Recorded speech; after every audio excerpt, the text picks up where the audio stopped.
Good morning, everybody. Welcome back, those who started a few days ago, and welcome for the first time, those who just started. Today, we're going to continue our conversation about how to build our basic information, our basic knowledge about evaluating public health interventions or clinical-based intervention. Doesn't matter. The method is the same. If you want to evaluate the whole Wild World program by the World Bank, you use the same methods if you want to. If you want to evaluate a trial and a clinic, you use the same methods. If you want to evaluate education program, you're going to use the same methods. Okay? So these methods are those that I'm going to cover starting today a little bit, and then a lot more tomorrow, and then next Tuesday. Yesterday was the traditional observational designs, the traditional epidemiology, in which usually the main interest is to learn what causes disease. If you want to learn what factors impact the evolution and development of diseases, you use observational design because it's unethical for you to say, okay, I'll get to this germ inside your body, see how it works. You can't do that. So you observe what happened to learn how the person get infected or how the person developed that disease because they got exposed to some risk factor that predisposed them to a chronic disease. So usually you use either a cohort study or a case control to do that. But it could be as simple as a correlation study or a case study or a case series. That's what we started so far. However, in doing so, because that's the basis of epidemiology.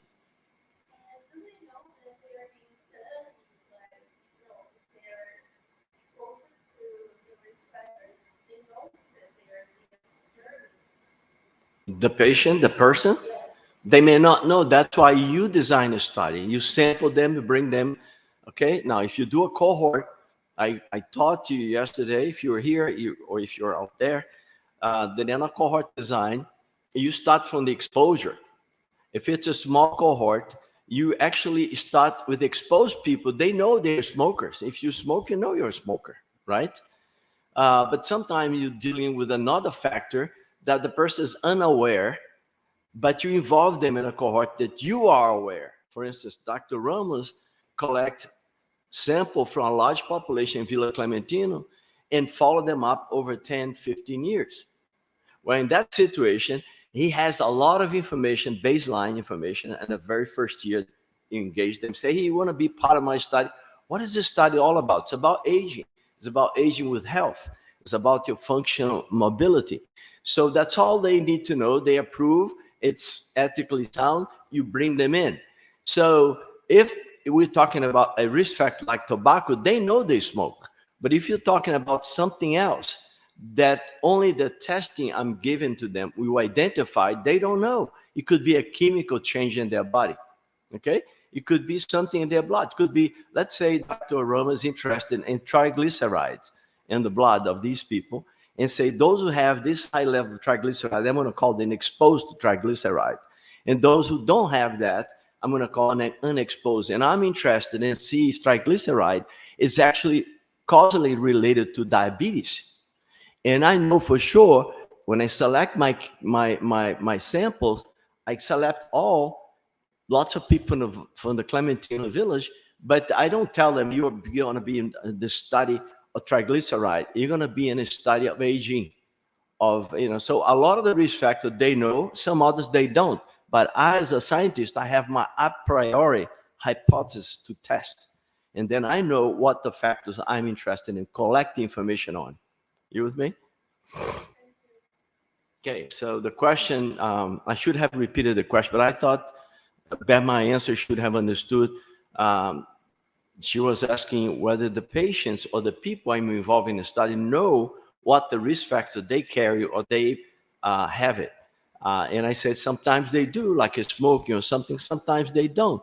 But as a scientist, I collect that information on them, and I separate people exposed to that risk factor and unexposed. That's your cohort study. Follow them up over time. So we had that yesterday. Today, we're going to move forward and thinking about the idea of the cohort the same way, but differently. This is in the territory of trials, meaning I am the scientist. I select the population. I randomize them into exposed to treatment A and unexposed to treatment A. I randomize the patients. I control everything. Everything is sterile, very ethical, but very controlled. I give incentive for patients to participate. I give incentive for collaborators to do the right thing. So I have perfect compliance. And I also blind the other people involved in the study so they don't know which group is what, which group is receiving treatment or not. The patient doesn't know it. The other people in the study don't know it. Yeah, I don't know it.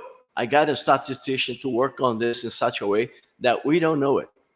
Okay, so that's called blindness. We're going to see that later on. So we're going to start dealing with the territory in which the research has control over the elements. It's called intervention trials, and we're going to focus today on clinical trials, randomized clinical trials of two types. But before we do that, I'm going to do a quick review of fundamental knowledge you should have by now, but I know many people forgot about hypothesis testing in sample sizes, because I already talked about it yesterday, and we're going to talk a lot more today. When you're dealing with trials, you need to estimate what size, how many people Dr. Ramos needs to collect in the Clementino village to come up with some estimation of possible associations between exposure and an outcome. Okay, so they need to have that a priori. So we're going to review hypothesis testing today. So hypothesis test is a technique to judge whether there's sufficient evidence in favor or against an idea. Usually you take a sample of the general population, and out of that sample, you test your ideas. So hypothesis test is exactly that. Every time you do science, you're dealing with hypothesis testing. Why would you do something? Because you want to test a hypothesis. You have a priori hypothesis, meaning I had that hypothesis before I collect the data. If you start testing hypotheses after you collect the data, you create another problem we're going to see later on called multiple testing, which is wrong. You shouldn't be doing that. But if you do it, there's a way to adjust your statistical testing for it. For example, a two-sample t-test. Descriptive statistics shows different in sample means. Let's say I take a bunch of kids from the medical school, 100 people, I sample 100 people, and I say, I want to measure the height of these people. I measure the height, and I found out that the women have a much lower height than the men on average. I want to test if that difference is really a difference like in normal life, or something that happens just to that sample by chance. Okay? By chance, I can have a biased sample, and therefore, but I say, hey, I randomize, but I have a small number, 100 people is good, but maybe not sufficient. So let's do statistical testing. Let's test whether the heights for men are really statistically higher than the women. That's what we're talking about here. I'm going to explain to you. So was this merely due to chance, or there's something there that really makes them different? Okay, we know now, after years of studying medicine and science and biology, that anywhere in the world, men will be higher in height than women. And the reason for that is called hormone. Okay, doesn't matter what your agenda is, it's about sex. It's about genetic sex. When you're born, your hormone kicks in, you become taller on average. Yeah, there are some people like me, not so tall, but there are a lot of people like Dr. Ramos, and the average of taller people is much more common in men than women. And therefore, the average height for men is much higher. But let's say I am in 1880. Sample in census are not that common unless you live in England, in Wales, in Scotland, because that country has been taking census since the Middle Ages. Okay? It's the only country that has census back to the Middle Age. But the whole world, they only start doing census in the 20th century. That was started in 1900. So you're in that time, you don't know what the height, so you take a lot of kids and you measure their heights. Oh, on average, the average of the heights is much higher for men than women. I want to test whether this is actually true, or you don't say it's totally true in statistics. You either have evidence in favor, so strong evidence that you call statistically significant, or you have evidence against it, which is statistically insignificant, meaning the probability of something like that happening is so common, I cannot tell this thing is different. That's a non-significant test. On the other hand, the probability is extremely low that this difference could have occurred by chance, then I know it's not chance, or at least I want to believe it's not chance, because the evidence is against it. So, and therefore, in hypothesis testing, we have two things called the null hypothesis and the alternative hypothesis. And then you set up your test statistics, and then you go after defining a type 1 error rate. We're going to talk about what those things are. So hypothesis test summary, the HO is the null hypothesis. If you're looking for the difference between height for men and women on average, so your null hypothesis is men and women have the same height. So I say HT, which is height, sub M, height for men, equal height for women. That's my hypothesis testing. Or I could even go more prescriptive, say X bar, that's the average, X bar, the mean of men is exactly the mean height for women. That's a hypothesis test. It's called null hypothesis. Okay? And then I get another hypothesis, which is the alternative hypothesis. Say, no, this height should be different. I believe it's different. I'm going to test this hypothesis with my alternative that say the height for men and women are different. This is called non-directional hypothesis test. You're going to see that later on. Type 1 error rate is determine the strength of the evidence we require to reject the null. So you want to set up this error, this type of error in statistics so small that the chance of that occurring in real life is small, it's really small. So the error rate goes from 0 to 100%, it's a probability. So you want to set up this probability of making a type 1 error of less than 5% or 5% or less. When you make the alternative hypothesis, don't you have to choose which side you are betting is different? That's called direction. We're going to see that. You can say height for men equal to height for women. That's your null hypothesis. Alternative is height for men different than height for women. That's one way. The other way is directional. Height of men is greater than height of women. It's called directional hypothesis. Or reverse, to say height of women is greater than height of men. That's directional, negative way, positive way. We're going to see that all later on. So type 1 error is basically when you make the mistake statistically of saying, hey, there's a true difference here, when it's actually in reality, in real nature, it is not true. Okay? So when the truth is different than what you found in your test and you accept the result of your statistics, that's a type 1 error. We're going to see that clearly later on too. So you want to set this hypothesis very, very small. So there is a golden rule in equal values for effect size when you compare two groups. When you compare groups, there's no golden rule of the size. Depends what you're looking at. Okay? If something has a huge difference, let's say height, the difference is very, very large. I think with a sample of 20 women, 20 men, I can prove that. That's practice. On the other hand, some things are very, like fat intake for men tend to be higher than women, but the difference is small. So that I need a larger sample size to show that difference. So there's no specific number of sample that I need to test the proof. It depends on the subject matter. It depends the actual difference between the things I'm trying to show a difference for. Okay? Decide what kind of test you want to conduct. Okay, so if you're dealing with a continuous variable like height and weight, you know, if you should have known that by basic statistics training, that you're dealing with a t-test. You go to the t-distribution. Okay, so you're testing that using a t-statistics. I'm not going to get into the statistical testing show to you. I'll show examples, but not because that's just a review of hypothesis testing sample size issues. They are related to hypothesis testing. So the t-test is a numerical summary of results that measures the degree of evidence against the null or in favor of the alternative, like I said. So the larger this t-value on your t-statistics, okay, the more evidence in favor of the alternative hypothesis. Because then when the large test number comes out, that means the p-value is very small. It's less than the alpha level. We're going to explain all these terms.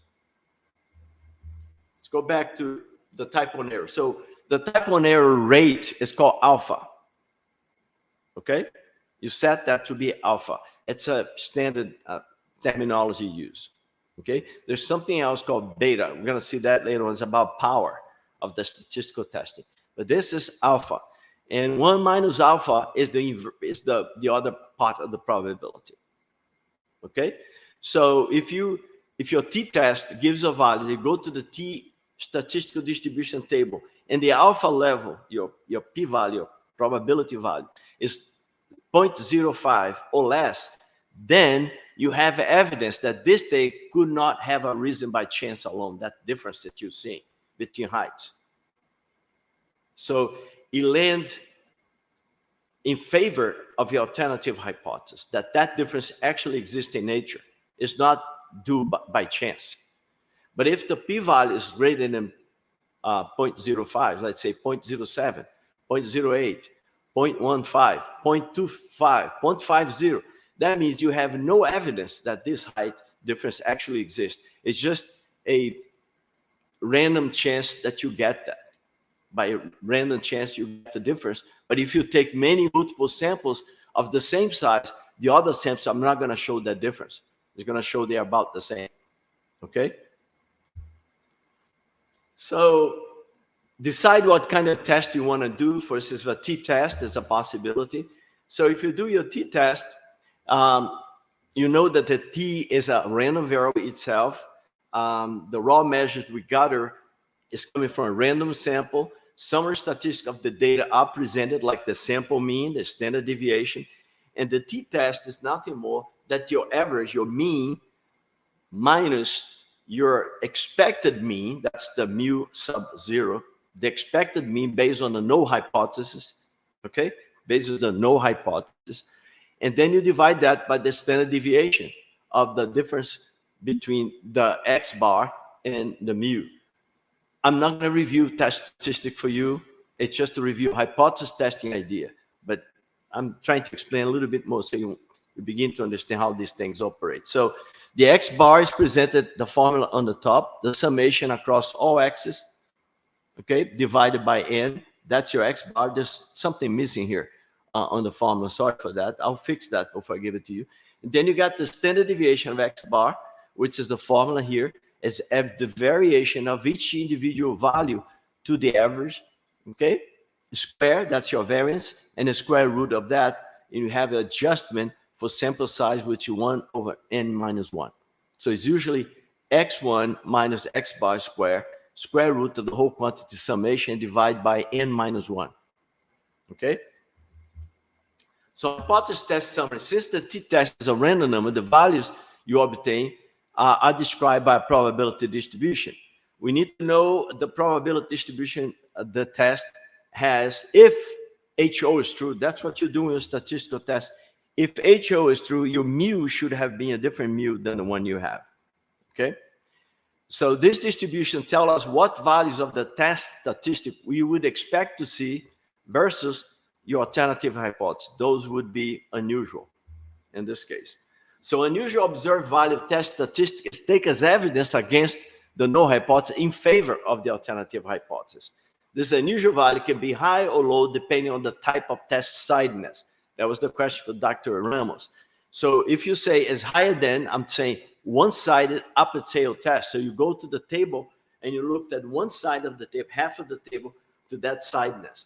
If you sit lower, you go to the same side on the left-hand side of this distribution table. Or it's just different. Then I can do both sides. I summate the two sides. So I have the two sides of the distribution of the t-test to say this is the value of that my p is going to be significant below 0.05 alpha, 0.05. Sometimes sidedness is implicit since the test is intrinsically about difference. When you do an ANOVA test or a chi-square, you don't do non-differential, non-directional. You do directional because usually your interest is to show one is greater or less. You expect to be greater, therefore you do a test statistic. Compared to proof by contradiction. So what you do is that hypothesis testing is, you compare to proof by contradiction. You're not proving really that this thing is different or the same. You just creating contradiction and disproving the evidence against it or in favor. No hypothesis significance test assume for the sake of argument that HO is true, that the null hypothesis of no difference between men and women for height is true. Show the outcome would be unlikely if HO is true. That's what the test statistic is doing. Given that HO is true, is it likely that I find this incredible difference? Average height for men and in Brazil is about 1.72 centimeters. For women is about 164. Okay, so show how this height would be unlikely if HO is true. If HO say, no, the height should have been 170 centimeters for both men and women. That's what you're doing. So you test that with your statistical testing. Conclude that we have evidence against HO or not. So again, this comes of what we call a type 1 and type 2 error little table. So in first column here, HO is true, is saying the truth is the test statistic HO is true. The second column, HO is false. But look at the row, reject HO, fail to reject HO. And then you see the sign here saying nature and decision. So the sign nature means HO actually is true in nature. It's the real thing. And HO is false in nature. It's the real thing. So column-wise is the truth. And then on the row, coming from left to right, that's what your test statistic let you believe you're doing. So if the test statistic allowed to say, hey, there is a true difference between men and women, when in fact, there's no difference. That's HO is true, meaning no difference between men and women. You made a type 1 error. So when the truth is there's no difference in height for men and women, but your test statistic is telling you that there is a difference, you're making a type 1 error. So type 1 error is when we conclude wrongly that some difference exists when they doesn't exist in real life. Okay? On the other hand, a type 2 error is the reverse of it. You conclude there's no difference when in fact there is a difference. Okay? So HO is false. HO being false means, there is a difference. Alternative is true. HO false means the alternative is the truth. And I conclude that I found nothing. I accept HO. I fail to reject HO. Okay? And therefore, I made a type 2 error. This error, I set this value at a much lower value level. I'm set this value much higher actually, at 0.10 or usually it's 0.20, 0.20. That means if I make that mistake, say, hey, there's no difference between height for men and women, when in fact there is a difference, the type 2 error, I accept that the science in the world accepted that error at 20% of the time. Because the consequence of that is not so bad. Think about drug treatment. If I make a type 1 error, I'm testing a difference in outcome. I say drug A lowers the temperature of children to normal level if given to this kid. And the alternative hypothesis is no, the temperature is the same with or without the drug. So it doesn't lower the temperature. If I conclude that A, the drug does change the temperature, when in fact it doesn't, I may kill a lot of children with convulsion. So the consequence of type 1 error is very serious, because it's lending evidence that doesn't exist for something that may kill a lot of people. Remember, always testing something new usually. So if you make the type 2 error, when I say I could not find a difference, this drug makes no difference. When the drug is making a difference, I could have saved more lives in the future. But that number may be way smaller than the number of children, because having fever is very, very common. And not all children have fever are going to die of convulsion, okay? But many will. So bottom line is science, on average, look at various scenarios and realize that type 1 error is much more serious from a policy perspective, from an ethical perspective. So they want to prevent that error a lot more. And therefore, they only accept that error 5% or less of the time. where they would accept an error of type 2 error 20% of the time. Okay? You understand that difference between them? Again, alpha and beta. So alpha is the probability of assuming the HO is true. Okay, where beta is the probability of assuming HO is false. And you're going to see later on the power of the statistical test is 1 minus beta. It's the power the test have to confirm the alternative hypothesis. Okay? So type 2, 1 and 2 error, alpha determines the strength of the evidence we require before rejecting the null hypothesis. It assumes the null is true. What is the probability of wrongly rejecting the null? That's what alpha is. Note that the direction for alpha, large alpha means we will allow relative weak evidence to go through. Small alpha means we will require relatively strong evidence. So alpha is set very, very small. Power 1 minus b, or type 2 error rate. Assume the null is false. What is the probability of correctly rejecting the null? So assume null is false. That means the truth is, it's not the null. The truth is something is there. There is a real difference. Assume that's the null is false. That means the alternative is true. What's the probability of correctly rejecting the null? That's what beta is all about. Okay. What's the probability of wrongly failing to reject the null? That's beta. Whereas probability to correctly reject the null, that's your power. Sorry for misstating that. Okay. So you can review that calmly. It's very important because we're going to be dealing later today in a second lecture, in the third lecture, about testing, statistical testing in sample sizes. We're going to review that here. So ideally, we'd like alpha to be small, beta to be large. Typically, alpha is fixed based on severity of a type 1 error. Then beta becomes determined by sample size. Usually, you decide on what? What were we talking about? You said alpha small and beta large. Alpha to be small, beta to be small. Ideally, we would like both to be small, but it's larger than alpha. Okay, larger than alpha. Sorry, good point, Luis. Unfortunately, alpha tends to go up as beta decreases. So they're kind of a inverse relationship.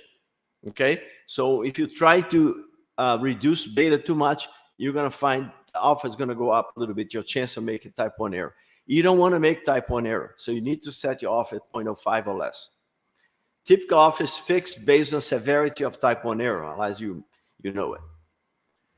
So here's an example, one sample and two sample t-test. For instance, why I'm focused on t-tests in this review? Because clinical trials, a lot of time, is about continuous variables, okay? Interval variables that are continuous in nature, and we usually end up with statistical tests like a t-test, as simple as that. If it's perfectly randomized, everything is done perfectly, blinded, you do a t-test. Even though you may do a regression later on, a multivariate linear regression to find if the difference is through adjusting for a lot of factors. But technically, all these factors should have been adjusted by design. So a t-test should give the same values as a multivariate regression. You're going to see that later on. So the data will be in a single grouping. So one test, I'm going to go to two sample tests. That's the situation of clinical trials. It's used to test if two population values are different. We already gave the example of height, but let's say we're talking about drug effect. A drug that lowers triglyceride. I give the drug and I look for change in triglycerides. Okay, so treatment group took the medication, no-treatment group did not take the medication. And over time, I look if the triglycerides start going down on average for the treated group compared to the non-treated. Both I'm checking for their triglycerides. Okay, fair? So that's a comparison of a continuous variable in the blood. I need to take the serum and measure the triglyceride. So a t-test would do the job to tell if over time that accumulated average, the means that you have for the population treated versus the population not treated, if they're about the same, if one is higher than the other, if one is less than the other. It's statistical testing. In this case, the example is, do male and female have a different percentage of cancer diagnosed at late stage?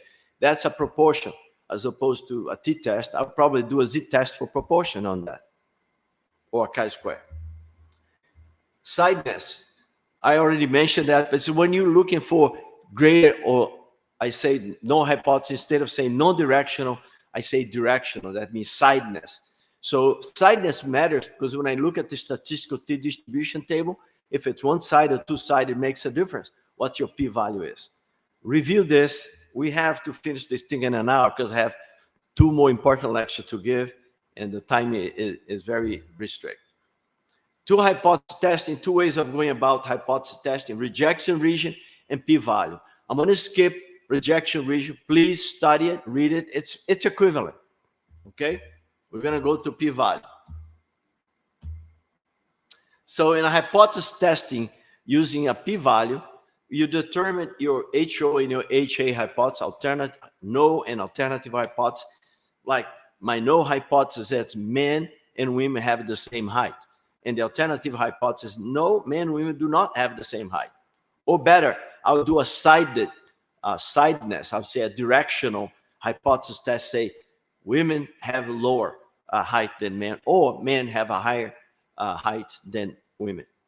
Select and compute the appropriate test statistic. If it's a continuous variable, I'm dealing with the t-test here. Compare the test statistic to a critical value based on alpha and the distribution of the test statistic using the t-statistic table. Reject HO if the test statistic is more extreme than the critical value. With the critical value that I set up before, it's 0.05 or less, then I need to, for p-value, then the test statistic has an equivalent value for the t-test. So I say the t-test should be 3.4 and above or something like that. If not, fail to reject the null hypothesis. Using a p-value as alternative to rejection region, I already told you that. P-value method, if the probability of observing a test statistic at least as extreme under HO is less than alpha, then reject the null hypothesis. That means I accept the alternative hypothesis. There is a true difference between men and women. P-value is larger than alpha, 0.06, 0.06, 0.07, 0.08, 0.90. Then that would cause us to reject the HO.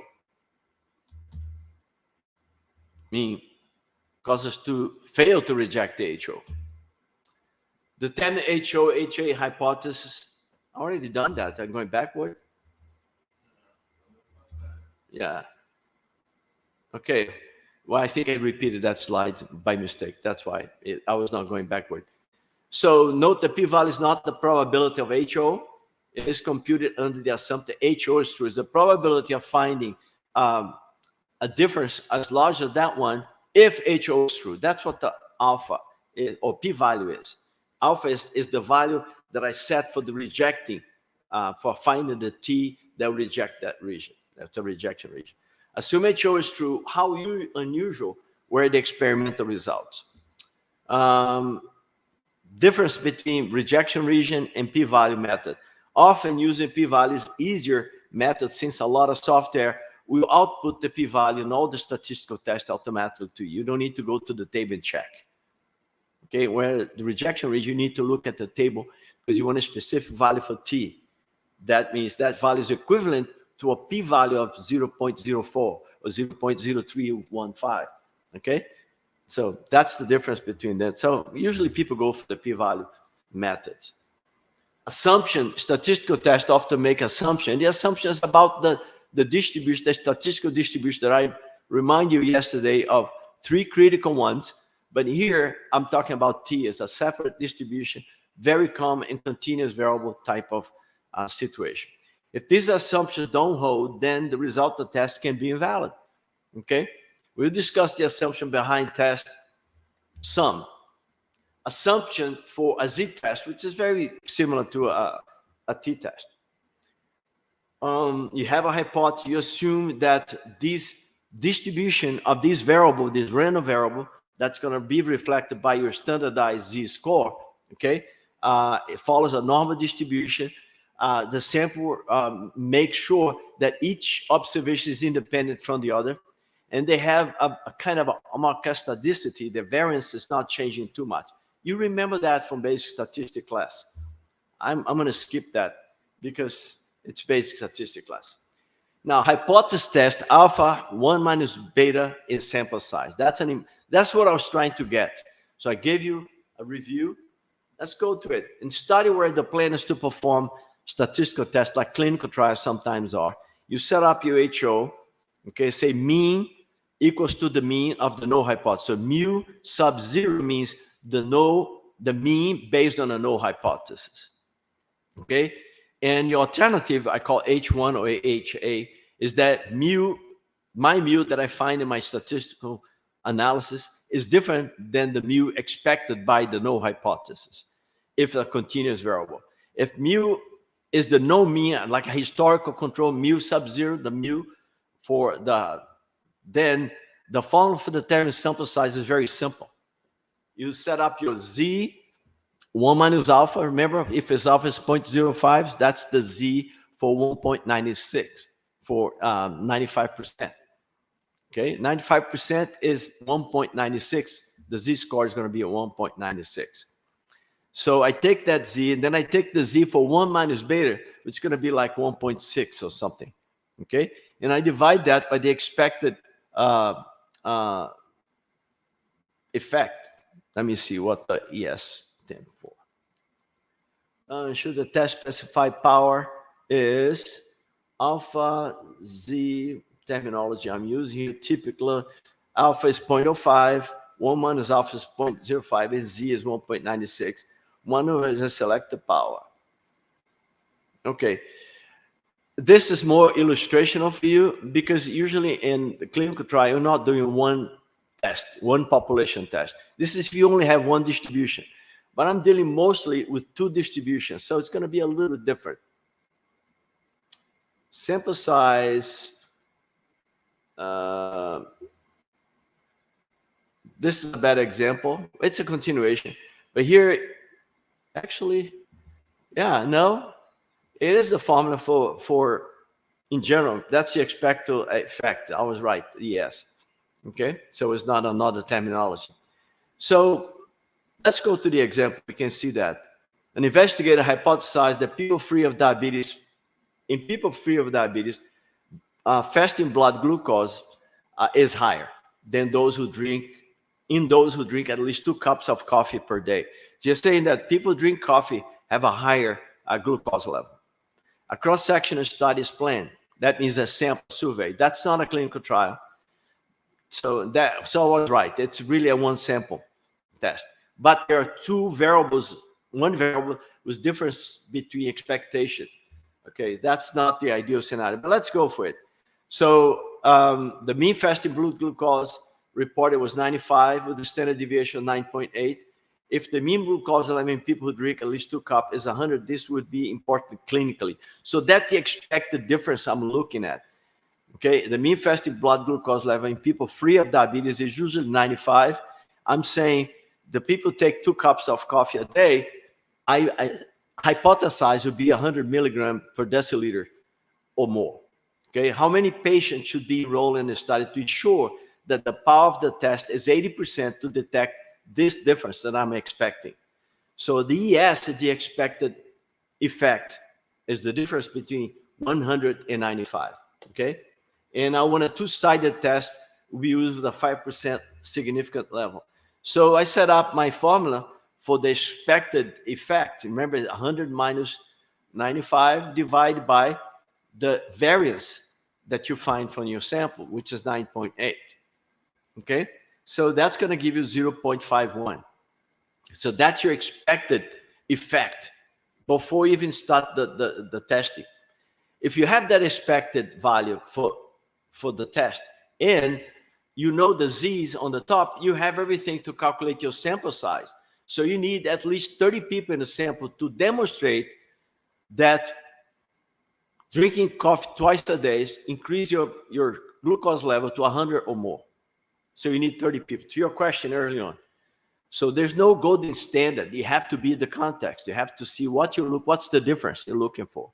Here, because we talk about sample size, I need to have an expectation a priori. The expectation is, say, I think 2 cups of coffee raise the sugar level to 100. Well, if that's what I'm expecting, I know from the literature that the average glucose level is 95 on a general population in a random sample, and the standard deviation is 9.8. Okay? So I have all the elements to calculate my sample size on one sample. You got it? That's a simple example. But usually, so I'm going to skip that. You can read it. But usually what we want to talk about is actually two sample or two testing, treatment versus non-treatment group. You're dealing with something called superiority clinical trials. You want to show that the new treatment intervention, drug or psychotherapy, whatever, is superior or better than the control condition. You have treatment versus no treatment. Usually you call the no treatment a control group. We want to test if treatment A is better than treatment B. The null hypothesis is that A is not better than B. We anticipate that the data from the trial would tell us otherwise and reject the null hypothesis in support of the anticipated superiority of treatment A. So you have all the elements to calculate your sample size then. Say the null and alternative hypothesis, you're going to set it up. You say my null hypothesis mu sub 1, that's mean the alternative hypothesis minus the mean for the alternative minus the mean if the HO is true, if the null hypothesis is true, should be less than some specific value that I call sigma. Okay, so I determined that a priori. The alternative is that mu sub 1, that mu of the alternative minus mu sub 0 is greater than the sigma. That means the treatment does not have the effect expected. It's going to give the same, in this case, it's going to give a value that's even higher. It's going in the direction contrary to what the alternative null hypothesis is. In practice, HO mu minus my mu sub 0, mu sub 1, my mu sub 0 equal to 0. That's another way to say it. The same alternative hypothesis you have on the top, I can also say mu sub 1 minus mu sub 0, one mean by the other, minus the other mean is going to be equal to 0. Versus an alternative hypothesis saying the difference between the two means is going to be different than 0. That's another way to test it. So there are three ways of writing that down, okay? But you have all the elements to do it. In this example here, okay, which is one sample, not treatment versus control, my expectation is that the mean glucose in my sample will be greater, will be about 100 on average compared to 95, 100 or more. And that's why I have this ES, the expected value being what it is, mu sub 1 minus mu sub 0. You see that here? Mu sub 1 is the average or the mean for the alternative hypothesis, based on the alternative hypothesis. In this case, it was 100. That's my expectation as a scientist. And the mu 0 is the one from the no. And the no is based on the truth, usually, or something close to the truth. You want that. In this case, it was based on what the average for the blood glucose was for the general population from a previous study somebody else did. Sometimes you have another study and you use that as your basis to calculate your sample size. That's what's being done here. And here, I didn't put a number, but I'm seeing the same thing. I'm saying mu sub 1, mu of the alternative minus mu sub 0 equal to 0. I'm basically saying they are the same. If things are identical, then the difference between them, if it's continuous variable, is going to be equal to 0. Okay? So that's a superiority clinical trial. Very important you understand this terminology, because later on I'm going to be talking about it. I don't want you to be confused. Non-inferiority. So here I'm saying A is better than B, clearly. Okay? It's superiority clinical trial. And that's how you set up your test hypothesis for superiority clinical trial. HO is saying M sub 1 equal to M sub 2, mu sub 1 equal to mu sub 0. The average of the treatment equals to the average of expected based on the null hypothesis. Okay? And the control group express what the null hypothesis is. That's what the control group is doing. The control is being the general population, or supposed to be a measurement of the true, if the true is truly what the null hypothesis it is. Okay, so you set up superiority clinical trial hypothesis testing this way: mu sub 1 equals to mu sub 0, or I could write mu sub 1 minus mu sub 0 equal to 0. Same thing. Okay, the alternative is one is different than the other because it's a two-sided, non-directional hypothesis testing. If I want a directional, one-sided hypothesis test, I say the HO is mu sub 1 is less or equal than mu sub 0. Meaning the effect I'm expecting as a scientist to be a good effect, meaning the mean is going to go up with this new medication. It's not happening. I believe the null hypothesis is going to be the same or less. And the alternative hypothesis say, yes, if you give this drug, this thing is going to go up. If you give this vitamin D, okay, and take this pill, it's going to increase this other chemical in the blood, and that's going to cause your bones to be stronger. Okay, that's alternative hypothesis. That's a superiority clinical trial. See how that hypothesis is set up. Pay attention to that. Non-inferiority clinical trials. You want to show treatment A is not worse. I'm not saying treatment A is better. It's not worse than B. It's not worse than B. Although these kind of trials are not used to establish better efficacy of the treatment, the new method may have advantage over current methods in other aspects. For example, the new intervention may be less costly, less invasive, and have less side effects. Okay, so if that's what you really want to go after, you set up as a non-inferiority clinical trials. The new intervention may be less costly, less invasive, and have less side effects. So you want to test a non-inferiority trial because if it doesn't change, for instance, the standard treatment does a good job, basically, does a good job. Let's say it's a medication for fever. That's the standard treatment. There's no other treatment. Okay, this is a crazy example I'm giving. Standard treatment for fever is very effective, very efficacious. Efficacious and effective. We're going to talk about that later on. And that's the standard. I propose a new treatment that my lab developed. This new treatment has the same effect as this one, but cost 50% less. I want to do a non-inferiority clinical trial because I want to test mine versus the one that's already having an effect. You see how that works? So in that case, the null hypothesis I'm going to set up as mu sub 1 minus mu sub 0 is less or equal minus sigma. I know it's complicated.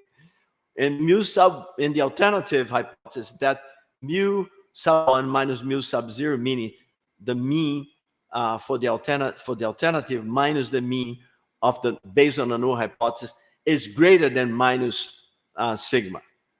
Okay? Unlike the superiority trial, we don't need the treatment to be better than the control. Okay? However, as long as mu sub 1 minus mu sub 0 is greater than minus sigma, the treatment is the non-inferior treatment. Okay? We got probably, I will have some example in the lecture.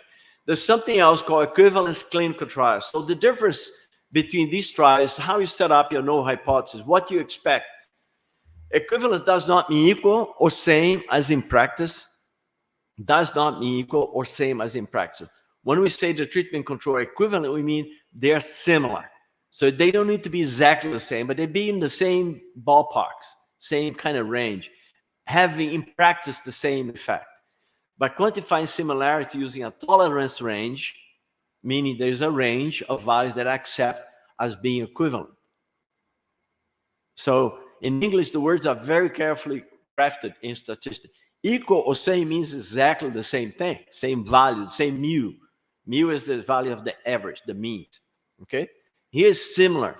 And then I set up a range, a little range that I accept to be identical or to be similar, equivalent. I don't say identical, I say equivalent. So I can set up my HO like I did here.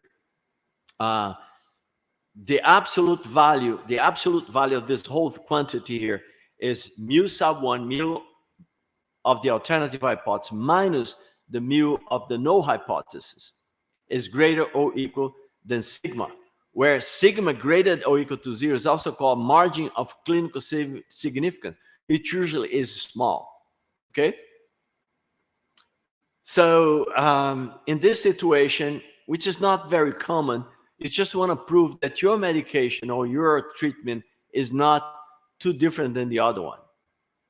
On a non-inferiority, usually most clinical trials are here, superiority clinical trial, or here, non-inferiority. Equivalent, what's the point? But in America, the FDA, the Federal Drug Administration, demands that if you're going to launch a new thing in the market, you need to prove that thing is at least non-inferior or equivalent. Okay? So when you do a non-inferior, you're also thinking about equivalent type of hypothesis testing. The difference between things is just the alpha value. If you have a powerful medication, you're not worried about that. Your p-values are going to be very small. It's going to show your treatment's effect no matter what. But depending how you set up your null hypothesis, you may need a greater t-test value or a smaller t-test value. You with me? That's the usefulness. But don't get confused about what is equivalence trial. Is that a different trial? No, it's the same trial. It's how you test your null hypothesis. It's how you test your hypothesis testing. Okay? I think I'm done. It's 1 hour? Yeah. Okay. So, folks, let's take some time. There's some example in this lecture. Outcome difference between treatment control group. We didn't get to it, but read it. I don't want to cover this as a review of statistic. We're going to get to the real deal now, explaining how to design those studies, clinical trial, cluster randomized trials, interrupted time series trials, difference in trials, quasi-experiment, natural experiment. That's the whole thing. I want to do more here in Brazil for people to have the courage to test interventions. Okay? Too many papers coming out of the literature in Brazil. All of them is descriptive in nature.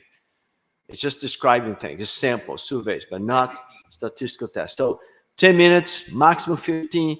I'll return. We'll continue the discussion. The lecture has more material. You can read it over. Thank you.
Okay, folks, let's continue our discussion today on clinical randomized trials.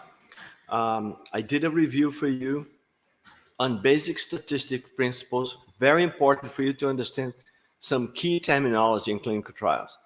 The so-called superiority trials, inferiority trials, and equivalence trials. You now know that these terms don't mean a completely different design of the study. It just means that the way you do your testing on hypothesis is different. One has the purpose of showing that the new treatment is better than whatever, okay? The other one is showing that your new treatment is not inferior to the existing one. And the third type, the equivalence, is saying they are equivalent.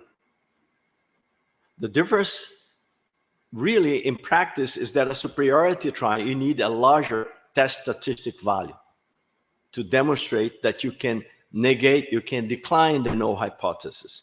Whereas the non-inferiority and equivalence, you need probably on average, depends on your expected effect of your new treatment, you need a lesser sizable t-value or chi-square or whatever test statistic you're doing. So now let's go to the clinical trial. We have a few objectives today to give a very rough review. I think by talking about non-inferiority, equivalence, and superiority trial, you already learned a great deal about randomized design, which is their purposes, okay? So I'm going to skip a few things. Reasons for conducting any intervention or any treatment, if there's uncertainty whether something is better than something else, whether the status quo is okay or not. If there's uncertainty, that justifies you bringing something new, okay? However, even when there's not so much uncertainty, but you want to bring something, like I gave an example, non-inferiority and equivalent trial, but you bring something that's way cheaper if you're talking about medication, then it justifies too. So this first argument I'm making is very important in general, but there are exceptions, as you saw it, but non-inferiority in equivalent clinical trial. If the exposure of interest is modifiable, you don't want to set up to study an intervention that has very little chance of changing something. If the fact that you're interested in changing is not really modifiable, the evidence is against it, you should not waste your time and money and trying to convince people to pay for it. Usually, this situation never happens because the funders of this type of research, they look for the rationale for why you're doing this, and they will see it and say, no, I'm not going to fund this. Okay, this thing is not modifiable. We already know there's extensive literature on that. This guy's crazy, found some fluke finding and say, hey, I need to do a trial to do this. Outcome of interest is reasonably common, or the potential effect of treatment on a rare outcome is of sufficient importance to justify a large study. That's an interesting example. But remember, the top one is the most important one, but there are also exceptions if you have cheaper, easier, less complication type of treatment or interventions, okay, or less side effects. The second one, it's theoretical possibility. I never see in practice. I review a lot of grant submission. The funding agents use people like me who is always asking for their money, but also to review other people's grant. And I never see one that's trying to do an intervention or treatment or something that's not modifiable. But it's possible. And so, and it's also an ethical principle, okay? You should never, do something like that. Outcome of interest is reasonably common, something that's very common, but the potential effect of treatment on a rare outcome is of sufficient importance to justify a large study. So usually you try to fund or to let people know you're interested in doing a research on something that has tremendous impact on patients or society as a whole. That means the outcome that you're trying to change is very common, okay? But even if it's rare, if there is sufficient importance, it's rare but too important, you want to do something to modify it. And this principle applies in practice. For instance, why we have learned so much about how to treat lots of cancers, but we have very little knowledge about 30 or 40, I counted the other day, I call cancers of unknown origin. There are very many, but the absolute majority of them, there's no studies on them. We don't know what caused them. And the reason for that, they're so rare that it's difficult to actually do studies. They don't have enough sample size to do studies on it. And second, because they're not as important. That's the truth. If you're talking about extremely rare disease, you're really out of luck if you're a patient to find a new form of treatment, the rare disease. So that's a reality, folks. Usually, these studies are analytical. Like I said, there are the so-called trials. There are intervention. So another terminology is very much used as intervention designs or trials, okay? And trials can be clinical or non-clinical. And this graph here is all saying it's all clinical, but it's not true. But why I left the word clinical there? Because in literature, people use very, very, very abundantly the word clinical trials when they actually mean something else. Clinical trials should be reserved to trials using clinical patient population. But it's used for everything. And that's why I left over here on purpose. But it should be trials. Analytical designs are either observational, you already learned that yesterday, cohort and case control, or they are interventional, meaning I intervene as a scientist. I allocate treatment, non-treatment, intervention, non-intervention groups, okay? And the groups can be an individual, and that individual can be a patient. That's a clinical trial. If it's not a patient, it's just a trial. Okay, we're gonna learn about all those situations.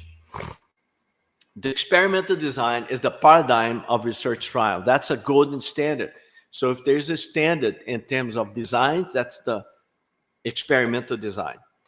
Quasi and observational design aim to simulate the trial without doing a trial. So they are poor imitation of the traditional experimental trial. Ecological design, we learned yesterday, correlation studies, case series, they are like far removed, only used to generate hypotheses, not to test rigor hypotheses. So another terminology very much in use is called control experiments, because you have a lot of control as a scientist. You determine who receives treatment. You plan the treatment. Your control group is free from intervention. You guarantee that. You want to guarantee that as a scientist. You do usually. You subject selected by randomization for either group. Okay, so these three elements together tells this is a control design. That's another terminology used, as opposed to an observational design. Yesterday, people asked me, again, I'll remind you again, I've said that, but I'll say it again. What's the difference between a trial or a study for efficacy versus effectiveness? We're going to get to that a little bit, but I'll remind you again. Depends on the eye of the beholder. If it's something completely new that never been studied before, it is a difference to be found because of a new treatment or a new intervention, that's an efficacy trial by definition. But usually it's more than that. Usually an efficacy is this type, novel, new knowledge that is implemented through a control experiment. So you control all the elements. You determine the intervention, you plan the intervention, you determine that the control group, the non-treatment group, is really a non-treatment group. You are certain, 1000% certain, there's no treatment going on in that group. And you randomize the treatment to control and non-treatment treatment groups. And then you blind the patients and the people involved in the study. Yeah. Once you do those four things, you have a completely controlled experiment. If it's about the new knowledge, that's an efficacy trial. First time you do it. Okay. The more complex, the more perfect design you do, the more expensive it is.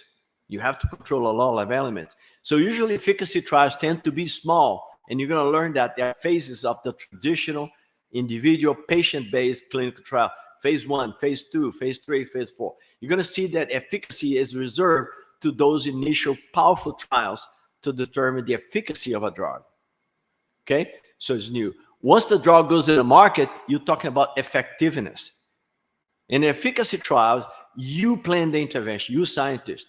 So the patient receives exactly what you want the patients to receive. But in real life, grandpa out there may not take just one Viagra, may take two to have something crazy going on, right? They may have an excessive amount of sex. They'll die of heart attack because his heart rate went to 120 for longer than 2 minutes. And he's 85 years old. What's the maximum frequency of your heart? It's, so this is a crazy example. That's exactly what happened in real life. That's effectiveness trial. Okay? When you study those events happening in the real world, in the real scenario, you're dealing with effectiveness versus efficacy. So it's not part of your slide, but I wanted to say this out there so you see it, the difference between efficacy and effectiveness. So here's your trial. You start from, it's very similar to a cohort in definitions. Cohort. You start with a cohort of people, and you allocate randomly exposed and unexposed group, treatment, non-treatment, treatment, control group. Okay? And you follow them up over time to measure the risk. The main measure here is the relative risk or incidence rate in one group, incidence rate in the other group. Risk in one group, risk in the other group. In the lectures yesterday, I also gave you slides on survival rates. I didn't cover because we ran out of time, but read it, it's there. So these are usual measures we use in a clinical trial, similar to the cohort. The difference in a cohort, I don't control anything. I'm observing people being stupid, okay? Because anybody who smoked cigarettes since 1964 is kind of stupid, crazy. Or risk taker, it could be. Or people have the right to do whatever they want. Okay, that's okay too. But here in a trial, I control the element. So that's the only, you see how similar the drawing of this diagram is from a cohort study? It's very similar. Examples of trials, Salk and Sabin vaccine trials. It's not a clinical trial. Believe it or not, those called field trials. So what's the difference between this term? I mentioned to you before, clinical trials should be reserved to a trial involving patients for the purpose of testing new medication, new strategies on patients, okay? You're dealing with patient population. You're trying to improve patients' health or get rid of disease or improvement of the health status. Whereas a field trial, you're actually doing that in populations. You're doing a trial with population. You're going to learn today, later on, about cluster randomized trials, which is usually used for these type of field trials. There's something else called intervention trials, also a type of cluster randomized trial. You're going to learn that. So these are two examples. There are many other examples of field and intervention trial, but I gave you one here. So intervention trial, like fluoridation of tap water. This is in the 50s and 60s. They took entire cities and put little amount of fluor in the water. And the other cities did not have fluor in the water. And over a 4 or 5 years period, they look at the caries in the teeth on average for the population.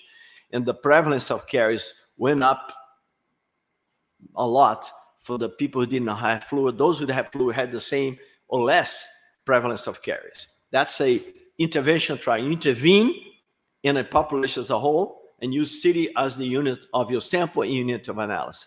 Field trials is whatever you do in the field. Could be an intervention trial, but it's also individual level. You know, they gave vaccines to massive amount of people and did not vaccinate others. Back then, it was justified ethically. You had no idea. You knew from early lab studies on animals or close to as humans can get in safety trials with adults that it was probably not causing any major harm, but you're never certain. Then you did a trial. Now, at these field trials, it's nearly kind of difficult to do it ethically. You have to do it very carefully. And I'm not going to get into that. It's too political with a vaccine called COVID vaccine, which are actually 6 different vaccines. 7, 8, if you use the two coming from China. Anyhow, intervention study is a comparative study, 2 or more intervention. Clinical trial is an intervention study, in which study participants' exposure to the intervention is determined by randomization of the treatment group.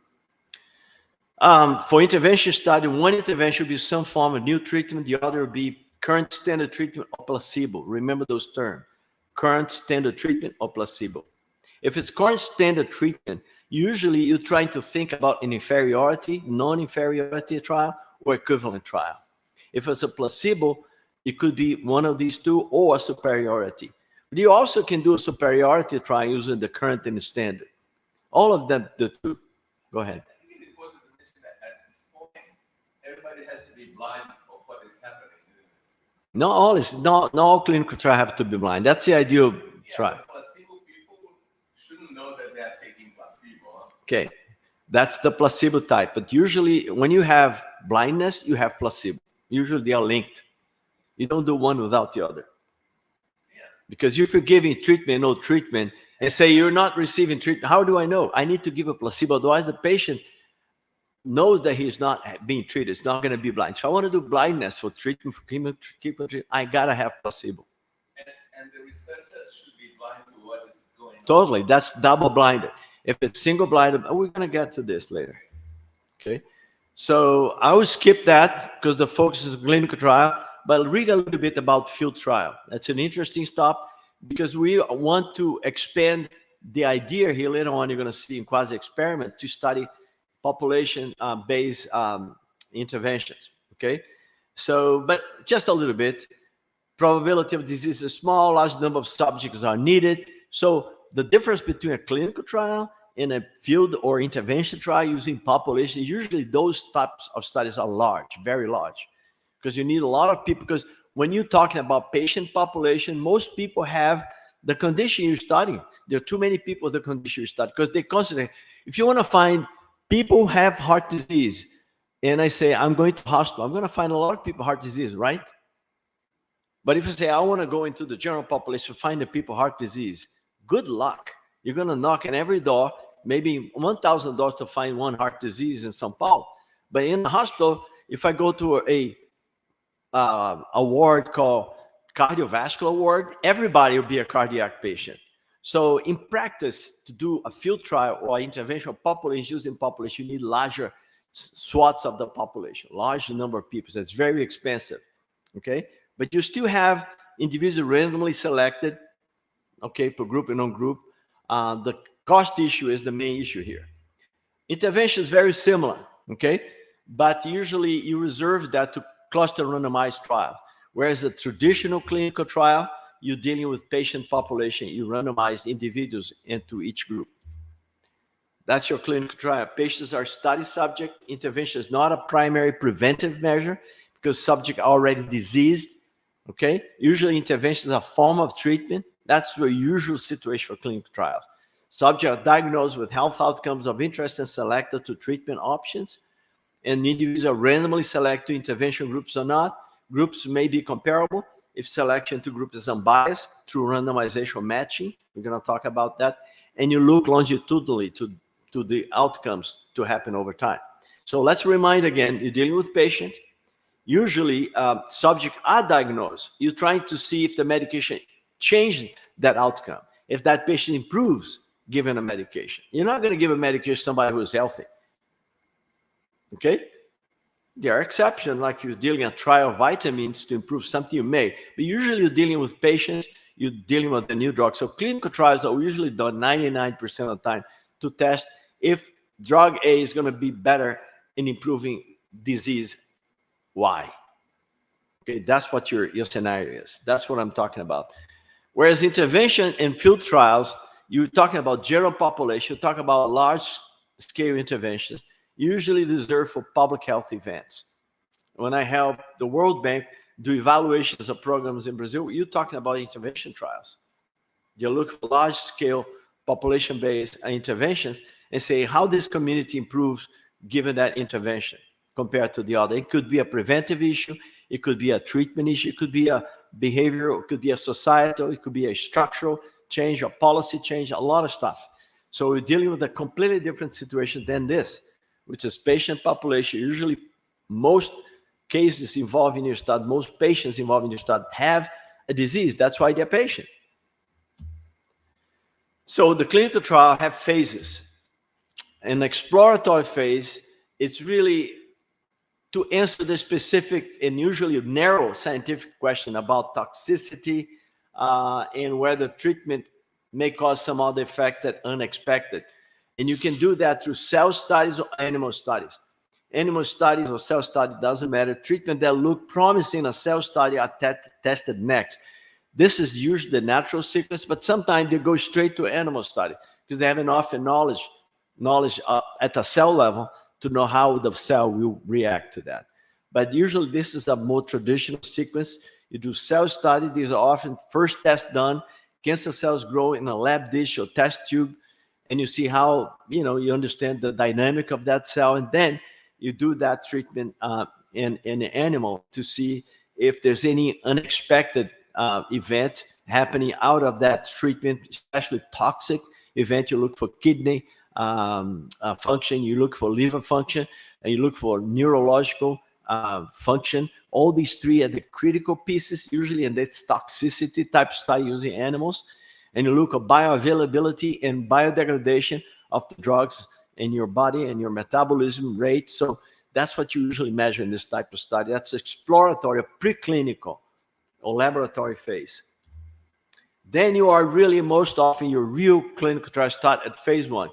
The clinical trial usually, again, a toxicity study, but no longer with cells or animals.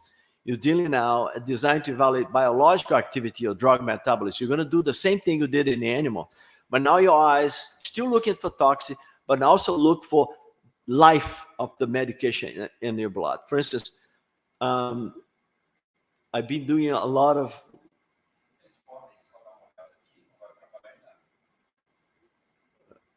Oh, no. Sure. Go ahead. Sorry, desculpe. Sorry, folks. But these trials usually take felons. Yeah, so in this type of trial, you actually replicate a little bit of the toxicity to the animal, but you may also add more information to it, like drug bioavailability, the longer duration of the drug, the best effect. For instance, what justified, this is an area, did a lot of study for ethical and for, what justified tadalafil for erectile dysfunction when you have Viagra so effective, extremely powerful and effective? Because they're saying, hey, the life of this drug, Viagra, is too short. And to have a viable way to do, that's why people overdo. They take the drug more because it goes away within 8 hours, 6 hours maximum. Whereas tadalafil stays in your body and keeping your erectile function for 36 hours. Okay, it's 2 days in practice. So that's what they studied at. This phase 1, they could find a drug that, surely they found that by chance because they're studying pulmonary hypertension and found out that it had that effect. But then once one is found, the other one, bottom line is you look for safety, but other issues too, especially life of the drug. The purpose is to study drug or treatment to learn about safety and identify side effects. That's the main focus. Is the treatment safe? Okay. And Dr. Ramos mentioned here, they can use all kinds of people. Here in America, usually you offer a lot of good money to volunteers who don't want to be in this phase. And usually you have takers. Okay. And he mentioned felons, people who are in penitentiaries or stuff like that. I never heard that. That's the first time I hear. They cut some years of prison for participation. I never heard that. They say they cut down the number of years in prison if you participate in a trial. I never heard that before. So it's a new information. It may have to be confirmed, but I believe in Dr. Ramos. So it might be in some place they do that. That I know in US, I never seen it. Usually it's done by volunteers, usually young men who needs money. The same kind of people give their blood for money. Okay? They are hard on money for whatever reason, or they don't want to work. Okay? Phase 2, the new drug or treatment is given to a larger group of people to determine the efficacy, so that you're really in a territory of efficacy, but still a small study. And to further start safety, you still look at safety. Safety is a little different than toxicity, okay? So at this level here, you're looking for safety, and toxicity is part of safety, but it's a little bit more than that, okay? It's how safe the patient is taking this drug. It's not gonna have a sudden death all of a sudden. So somebody suddenly died, that's a safety issue, but it's not a toxic issue. Maybe the level was not toxic. The kidney was taken okay, the liver was taken okay, and the bioavailability and degradation and depuration and filtration was normal for that drug. Okay, but still the person died for whatever reason. That's a safety issue. So you're still not safety issue, but it's already an efficacy trial And at that phase, you usually do a traditional randomized design here already at phase 2. Okay, small, does the treatment work? So the question is, does the treatment work? Highly controlled environment. Trials are designed to evaluate dose-response relationship and the adverse effect rate of the drug. And here, you already established toxicity issue, okay, in a small group of people. You could have used a traditional trial in phase 1, but you may only have an observational pre and post is accepted at this level. We usually do a mini trial here too, okay? But here you definitely do a trial.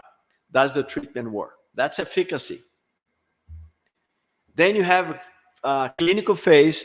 These are larger scale studies, usually involving 1,000 people more, okay? They are conducted to evaluate efficacy or effectiveness. If you're still not sure about the efficacy because the numbers are too small, you didn't have power with 200, 300, 100 people, then you repeat the study, already call it phase 3, a larger scale. It's still an efficacy. But usually at this phase, you already know it's efficacious. You want to see if it's effective. You try to mimic a little bit more the real world, okay? And usually here, on this phase here, phase 2, you do a superiority trial, okay? Here, you can do superiority, inferiority, or equivalence trial. Designed to guide practical decision-making between alternative treatment, treatment versus standard or similar treatment, with a view towards broad application of the treatment.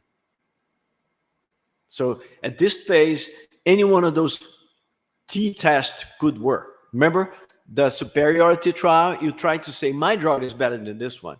In my expectation, the ES value at the denominator of the sample size calculation, my expectation is that my drug will raise the level of this thing. That usually is 50 milliliter per deciliter of blood to 100. So I'm expecting a 50 milliliter difference. So that's a superiority trial. Your test statistics value, TS test statistic, could be a t-test, a chi-square, a z-test, whatever it is, has to be that large to be superior. Or I could set as an inferiority trial that I say it's not inferior than that. Okay? If it's inferior, it's only this much inferior than that. And therefore, my t-test is not that big. It could be a little bit smaller than the t-test for superiority trial. Or equivalence, which is even smaller t-test. Okay? Value. So then after you have that, then you are in phase 4. So the phase 3 is really an efficacy, sometimes effectiveness trial. Here, for sure, you're really in further territory. Drug is approved already. That means you pass phase 1, phase 2, phase 3. That's approved. The drug is approved. Researchers now have to track long-term effect. This is a truly effectiveness trial. Or you can call it long-term effect. Okay?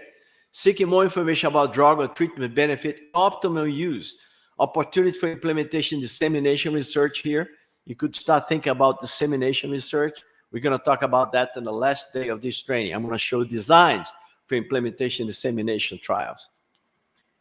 And at that phase, you should think about doing implementation dissemination trial because you're actually doing a phase 4 while you collect information how to actually implement this thing and how to actually disseminate.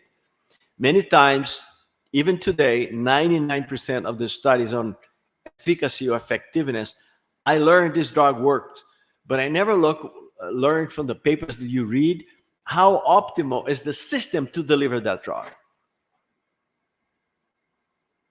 Do I need a system? Or it can be just commercialized in any pharmacy. So those type of trials called implementation or dissemination trials, okay, to inform me how I could absorb this in my arsenal of treatments. Question or not? If you have some patients that died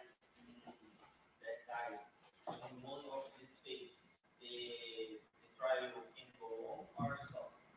Usually you set up your trial in such a way that if you have a death, now, or you talk about phase 4? Phase 2, phase 3, one of this. Phase 1, phase 2, phase 3. Phase 1, there's no, usually it's N, remember?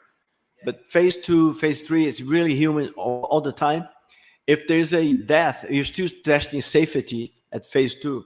Let me review for you. Okay. Here is to look at treatment, but you could look at safety too. Remember I said here, efficacy and further study safety. If you have a death here that is clearly related to the treatment, you stop the trial immediately. Okay? Here, you could do the same. You have those decisions made a priori. Before you start the trial, you set the rules. Because many of the deaths may not be associated with your treatment. Once you have 1,000 people or 3,000 people, a lot of them may die for the other purpose, other reasons. Okay? So you need to establish a real connection to stop a trial. To say, hey, this medication is doing that. Here, it's already established that's safe. If somebody dies, it's not because of the drug, but it's possible. For instance, that's why I bring all this. It's a good example, Viagra or tadalafila. Those two drugs, sildenafil, what you call the first drug? Sildenafil, right? And tadalafila. These drugs were established to be safe. 2 years later, after Viagra was launched 20-some years ago, 30 years ago, whatever, 2 years later, there's a lot of death related to consumption of Viagra. And they put a cautionary note, but they studied those deaths and they realized it was not the drug that's causing, it's the behavior associated with the drug. Okay, these are in California. There's actually one case well documented. I think it was 12 very old men. They went to a nice resort, very rich man, closed the resort and brought 20, 30 prostitutes. And they went on orgy for 3 days. 3 of them died. But they died of excessive sex. Because once you have a sexual act and you have an orgasm, your heart rate goes kaboom. At that moment, for about 3 to 20 seconds, your heart rate is 120, 130. What's the maximum heart rate for any human being with a healthier person? It's usually 220 without having an arrhythmia and fall, right? But as you grow older in age, your maximum heart rate goes down. Maximum heart rate at about 80 years old, it should be around 150. You're getting 90% of maximum rate with an orgasm, 134. If you're having multiple orgasms within 2 or 3 hours, your heart may fail. It's not the drug, it's your behavior. You would follow that? It's a good example of that. So that's an ethical issue. Should they stop? They never stop. Because they prove the drug is not causing toxicity to make you die. It's your behavior. If you take the drug because you're expecting to have a normal sex, what's normal? Normal in your normal life, you are single, you have a girlfriend. If you're married, you have your wife, and it's not going to happen. But if you go to a resort, a motel with 30 prostitutes, and all you do is have sex, don't stop me. You may die. Okay, so that was established at that point in time. The lawsuit did not prevail, and the drug continued. Even today, you can buy Viagra, right? There are a lot of deaths associated with Viagra, but not caused by Viagra. You with me? Not. So in that way, and you have to have those decisions a priori put in your design. When you submit your grant to NIH, National Institute of Health in the US, your ethical part is huge. It's very complex, and all these questions I ask, you need to have a rule. So if there is a death at phase 1 and phase 2 and phase 3, you stop the trial. But at phase 4, it's already approved. It's deemed to be safe. Okay, folks? Good question, Leonardo. Again, my diagrams are coming off wrongly when I recreate those lectures with a different color. It makes it disappear, but the words are there. So when I say participation, the other word is non-participation. When I say exposed to treatment A, the next one is going to be treatment B or treatment A and B and no treatment at all, placebo. Okay? These are all possibilities. 2 group designs, usually. Actually, for 2 group design, it's treatment A versus treatment B. There's only 2 options here. The other one would be blank, or be treatment A, treatment B, treatment B. Okay? So this is a 2 group design. Example of a 2 group design to treat intensive insulin, standard insulin therapy. Subjects are randomized into 2 groups. The participant usually blind. They don't know if they are intensive or non-intensive. They take a placebo. Healthcare professional research may also be blind in regard to who participated in what group, not to bias this whole result. Subjects that followed up over time and evaluate the presence of absence of retinopathy. So the outcome was retinopathy. These are people who are diabetic, did not have retinopathy, and you're giving intensive insulin treatment and standard insulin treatment. I wouldn't believe these are very advanced diabetes type 2 or type 1 diabetes patients, okay? And for over a period of time, maybe 6 months, this is a made up, or 1 year, they are followed up and see they develop retinopathy. And I think, if I'm not mistaken, there are papers about that. There's a good trials. The intensive insulin group have a much lower proportion of retinopathy happening over a year period versus the standard insulin therapy. Okay? So there's something else called factorial design. Sorry see if I can bring that to life. No, because it was copied as a picture. But in a factorial design, you kind of mix them. You have exposed to treatment A, and then you have exposed to treatment B, and then exposed to treatment A and B, and exposed to no treatment. That's a factorial design. You extinguish all possibilities. Okay? In your factorial design, usually end up with tables like that. You have treatment A, treatment B. Some people have both treatment. You see that? Treatment A, and then the B patient have treatment A and B at some points, okay? And then you have a patient C, they have treatment B but not treatment A. You see that? That's your factorial design. I designed one of those factorial designs with Dr. Ramos twice. We did not get funded, but it was a good study, Dr. Ramos. A crossover design is when these people where A becomes B later on, where B becomes A, and where A, B becomes nothing, and the placebo become A and B at the same time. You follow that? Sorry for Fred is going to fix this to all of you, those diagrams, because they're, let me see if this one, at least I could do this one. No, I cannot, because it was copied into the presentation as a figure, as a drawing, and therefore it's not modified. But I have the original. I'll find them, and I don't want to confuse you, and I'm sorry. I should have looked at, but I did not know by doing it this way, it will change and make it disappear, the wording. But I explain what it is, so you know now, right? So here's the one, a trial, an example, COLEF, Annals in Internal Medicine, 1995.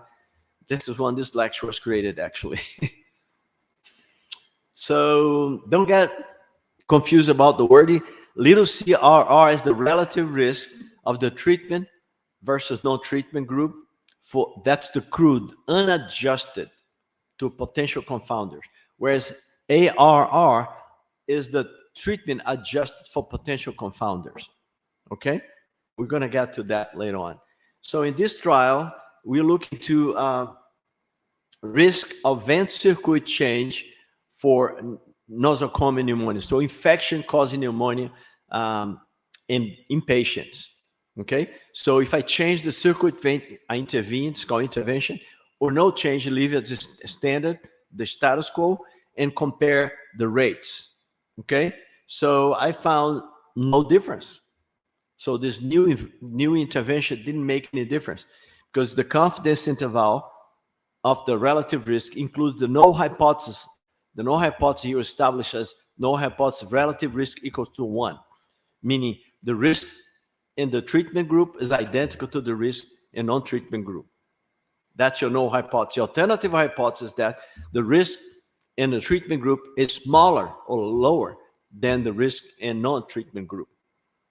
I could not decline the null. I have to accept the null hypothesis because a confidence interval around the relative risk that covers the null hypothesis of 1 means there's no difference between them. It could have been 0.33 or 1.38 or 0.68. Any one of those values in that range could be the truth. I don't know what the truth is. I just know it's between these two. So that's another way to do a statistical testing using the confidence interval around the relative risks. And yesterday I gave you a few formulas on how to do a relative risk confidence interval. There are 2 formulas I gave you yesterday. Look at that lecture there you're going to find that. Okay? Factors influence eligibility, inclusion, disease, age, exclusion. So you want to create inclusion, exclusion criteria to maximize what you're trying to find and prevent bias if you can. Okay? So if I'm doing a study on something that it's an adult population, that's an easy one. A health event or health outcome in adult population that is rare. I don't want to include old people because it's gonna actually I don't want to include very young people because it's gonna take time for that to happen. Let's say I'm looking for something like God, what's the change that happen in your blood when you go older? What's the one, Dr. Ramos? If you study something related to aging, you don't include young people because you don't want age forever for that to happen, right? And your study cannot last 5, 10, 20 years. You're doing studies at 6 months, 1 year, 2 years, maybe a 5-year follow-up. It's a possibility, but not something we wait for 10 years to happen. So you exclude to improve the chances of demonstrating what we want to demonstrate. That's one example of inclusion exclusion. You also exclude something that may cause bias that is hard to control. For instance, language, if you're involving patients that are immigrant population, don't speak the language, you may get wrong information from them because they just don't speak the language well. You think you're taking the right information when they are trying to say to you something different. So that's a very easy example right there. You also have the ethical consideration. Must be fully informed. So the informed consent is very important. They need to be informed. There's a whole ethical thing. I'm not going to do that, but they need to understand their participation in research, procedures and protocols involved in the research, including that they will be randomized to a treatment arm. So they know they're going to be randomized. They need to learn that. If you don't tell them that, you're ethically doing wrong. I've seen study being proposed that they want to keep the patients not knowing they're being randomized, and the person say, well, that's a blind. No, blind is they don't know if they're treated or non-treated, but they know they're going to be randomized. They need to know they're going to be randomized. They need to know they may not have the new treatment. They may have the original one or a placebo. Ethical consideration, you have to, goes into application, grant application. Possible risks and side effects have to be described clearly. Alternative procedures, all of that goes in your proposal. Degrees of confidentiality has to be guaranteed, and you need to let the patient know that their information is going to be kept confidential. Compensation available in the event of injury if more than minimal risk is involved. If there's any risk beyond the minimal risk, which is accepted by ethical rules and norms, then you need to have written statements say you'll be compensated. If something very unusual, very unlikely to happen, you'll be compensated. Whom to contact with questions about the study, voluntary nature of participation, and their right to withdraw without penalty. All of this has to be in the eligible consent process. It may not be in the document itself, but you need to find a way to relay that information to the patients involved in the study. The randomization process, I may not take too much time. What else do you know what the random number, you can use a calculator to create the random number. If you list a bunch of patients on a list, I have 100 patients, and I create a study participant number for each patient, a study participant ID. And I have 300 patients in my list. And I say, I'm going to randomly select 150 to treatment, 150 to not. So I created random samples for patient number 1. I randomly selected if the number goes this way or that way, it's going to be treatment or control. It's very simple. And I random select, and then select the patient number 20. Okay, so that patient becomes treatment. Then I go to the next one, it becomes patient 300. That goes to be non-treatment, and so on and so forth.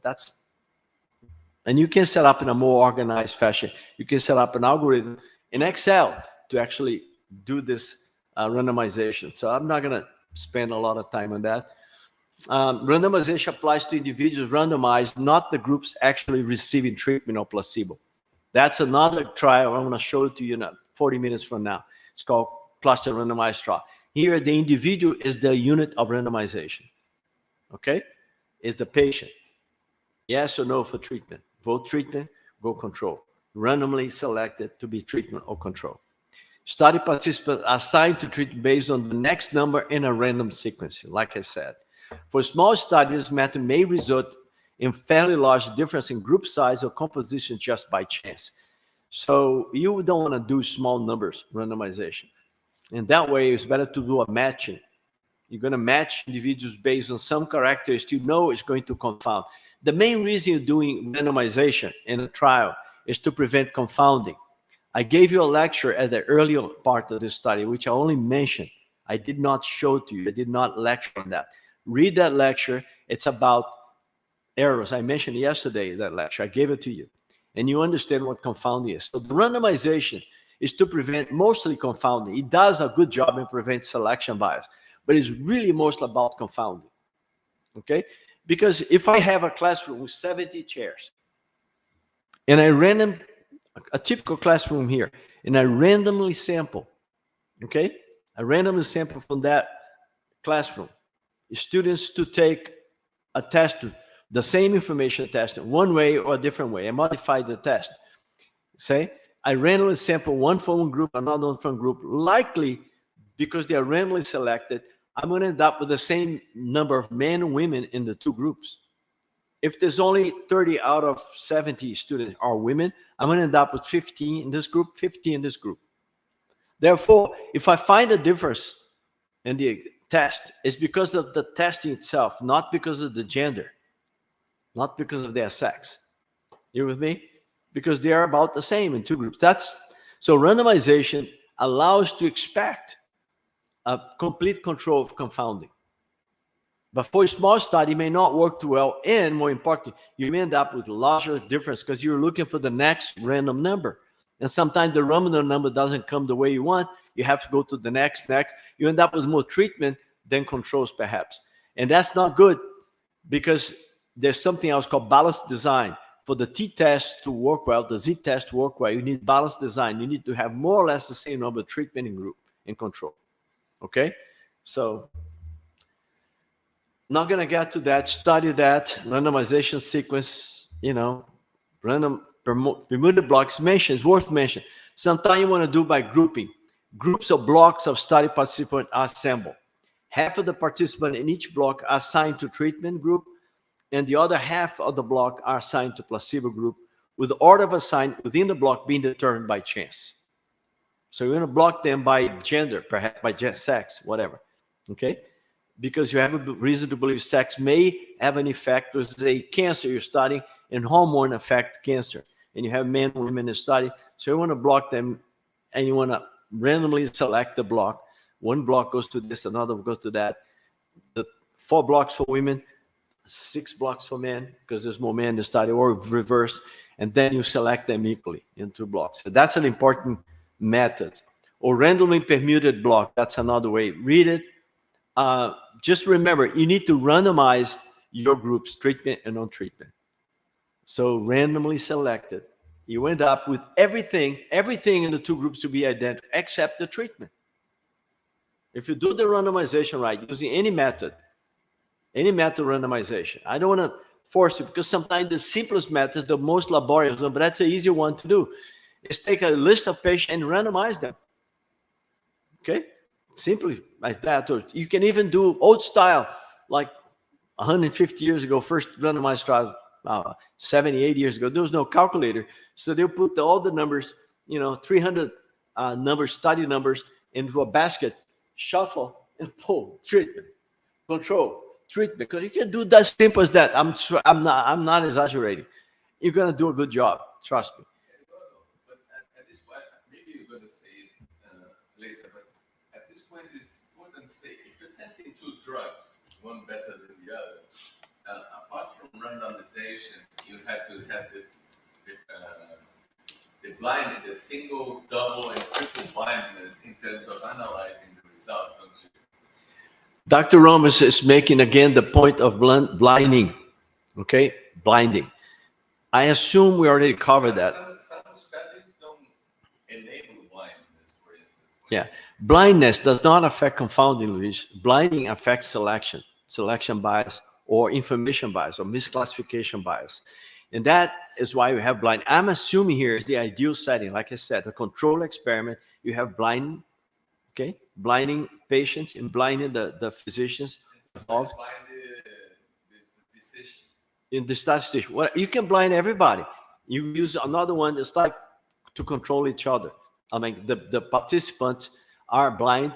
The people doing this study, even the investigator doesn't know who is getting, but they have a mechanism to do that. Okay, so I assume blindness here. I'm talking about randomization already. It's an early phase. It's the randomizing. So as you randomize patients to the groups, you want to use a random sampling type of methods or a randomization method. But the researcher should know the result of the randomization, right? Because this will influence your Yeah, understanding. the result of randomization has to be blind. For a double blind, it has to be blind for the investigator. It has to be blind for the patients. So blindness is going to come. I already said that in the beginning. You need to have blindness to have a perfect control trial. That was early on. And later on, we may mention that again. But I'm assuming we're doing a controlled trial. Randomized, blind, treatment group, placebo group. Okay? To do a blinding of the patient, you got to have placebo. So the other method to guarantee balance in the potential confounding variables is stratification or matching. You can stratify or not. The smaller the sample size, the more divisible stratification. Okay? So let's say you have a small sample size, 100 only patients. That's what you have to do your study on a new treatment. But there are one or two factors who may affect it, like sex, again, because it's hormone related. Both the treatment and the outcome may be influenced by hormone. You want to stratify on sex. You want to say, I'm going to stratify men and women. One strata is men, another one on women. Okay? Common stratification, age group also is important. Race, hospital, clinic, anything that may affect the outcome may be a confounder.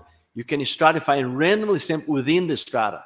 Within the strata, you randomly sample one women for treatment, the other women for control. One woman for treatment, another one, until you extinguish all the men. You go about the same way for the men. Okay? That's called stratification. Randomized within strata. Okay? This method shows the important prognostic factors or confounder, a balance between treatment without relying solely on randomization. So for small numbers, this becomes better than the traditional randomization. So you still randomize it within the strata, folks, but it's within the strata. Okay? Example randomization within strata. Again, the numbers disappear, and I'm so sorry. But you stratify, you do your random assignment for men, your random assignment for women. I'll fix that diagram before the end of this course. Fred is checking each one of them, okay? But here you have random assignment within the men strata, random assignment within the women strata. I already explained this to you. Timing of randomization. Randomization should occur at as late as possible for each study participant after you identify that potential patients will be part of your study, after you have inclusion-exclusion criteria applied. Don't apply inclusion-exclusion criteria after you randomize. You do inclusion-exclusion before you randomize. Okay? Experimental treatment versus placebo. Placebo is a biologically inert substance used to induce any non-specific psychological effects of treatment. The placebo should resemble the actual treatment as closely as possible. You cannot give a pill treatment to a patient and give a different color pill as a non-treatment group, saying this is the same drug. The patient will know because they talk to each other, or they don't know somebody who took the drug or whatever. So you need to make it being identical. They don't know what they're taking. Placebo may not be justified if an alternative treatment of no effectiveness already in general use. So placebo are very much used in superiority trial. If you do an inferiority trial or equivalent trial, you see, hear that, Luis? Hear that.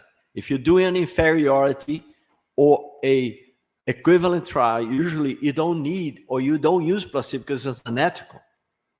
Okay? You're comparing to another treatment. Superiority trials.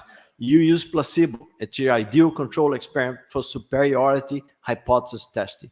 If your hypothesis test is against an existing drug that's effective, you cannot use placebo. But you can only blind the scientists. If you're not giving placebo, it's going to be impossible for you to blind on treatment. It's difficult. They should know if they have A or B treatment. It's possible, but it's more difficult. That's what I'm saying. In practice, usually placebo comes together with blindness of the patient. But there are exceptions. If something is a treatment that's not a drug that you can mimic, it's possible to do this.